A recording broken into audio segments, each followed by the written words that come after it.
Hello people, হামটি ডামটি আজকে তাড়াতাড়ি সকাল সকাল ঘুম থেকে উঠে পড়ছে। যাবো হচ্ছে বাহিরে, অনেক কাজ আছে আজকে। আর তাড়াতাড়ি ফিটফাট হয়ে আমি ঘর থেকে বের হয়ে গেলাম।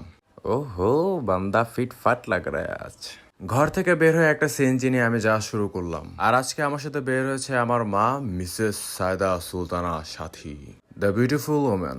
আমার একটা কাজ ছিল, তাই আমরা বের হয়ে গেলাম খুব তাড়াতাড়ি। তারপর চলে আসলাম পল্লবীতে। সকালবেলা তেমন একটা নাস্তা খাওয়া হয় না, তাই আম্মু আমার জন্য বনলতা থেকে কিছু খাবার নিয়ে নিল। তারপর আবারও যাওয়া শুরু করলাম। চলে আসলাম উত্তরা সাউথে। আর এখানে অনেকদিন ধরে আসা হয় না, বন্ধুদের সাথে আড্ডাও দেওয়া হয় না।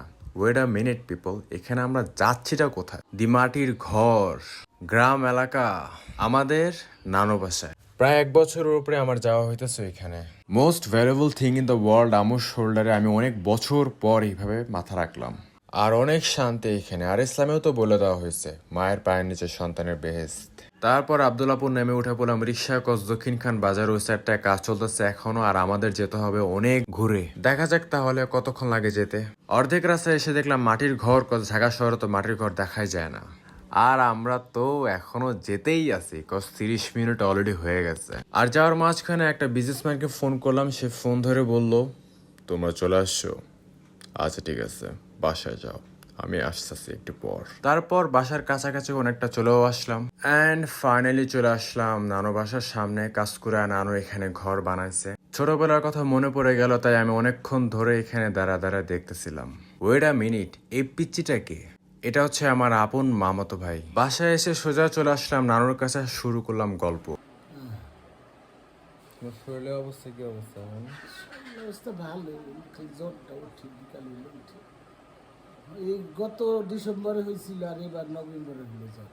ওয়েদার চেঞ্জ হওয়ার কারণে নানুরও চলে আসলো জ্বর। তারপর হাঁটতে হাঁটতে চলে আসলাম বাড়ির পিছনের সাইডটা। আর এতটা সুন্দর যা বলার বাহিরে। কজ আমি যেখানে থাকি এসব পরিবেশ তো কখনোই দেখাই যায় না, তাই আমি এখানে ঘুরে ঘুরে এই প্রাকৃতিক পরিবেশটা পুরোটাই দেখলাম। তারপর মামি এনে দিল চা। কজ মর্নিং এ তাড়াহুড়াতে চা খাওয়া হয় না। আর আমি এখানে অনেকক্ষণ যাবত বসেছিলাম, এতটা স্বস্তি ফিল বোধ হইতেছিল আমার। তার ঠিক কতক্ষণ পর চলে আসলো বিজনেসম্যান। অ্যাকচুয়ালি ইনি হচ্ছে আমার ছোট মামা। মোরেভার তিনি আগে কেক মেক করতো, এত সুন্দর করে গিটার বাজিয়ে গান গাইতো যা বলার বাইরে। By the way, very respectful people, তিনি এখন বিজনেসম্যান। তারপর দুপুরে খাওয়া দাওয়া শুরু হলো। আর most important thing is that মামি এমন ভাবে আপ্যায়ন করা আমাকে যেন নতুন জামাই খেতে আসছে। আর মামির হাতে রান্না এতটা ডেলিশিয়াস যা বলার বাইরে। বাই দ্য ওয়ে, বড় মামি এখনো বাকি আছে, তাদের বাসায় একদিন যাওয়া হবে আমার। তারপর খাওয়া দাওয়া শুরু করলাম আমি। আর এত পথ, কোনটা রেখে কোনটা খাবো। যেখানে এখন 1 প্লেট ভাত খাওয়া হয়, সেখানে আজকে 3 প্লেট খাওয়া দাওয়া হয়েছে। কজ খাবারগুলি এতটা ডেলিশিয়াস ছিল যা বলার বাইরে। তার কতক্ষণ পর চলে আসলো আমার ছোট্ট বোন মাহিরা। আর most important thing is that ও অনেকটা দেখতে আমার আম্মুর মতো। খাওয়া দাওয়া শেষ, এখন আসলাম বাড়ির পিছনের সাইডটা, যাবো হচ্ছে ছাদে। আর মামা ছাদটা খুব সুন্দর করে পরিষ্কার পরিচ্ছন্ন করে রাখে। চলে আসলাম তারপর।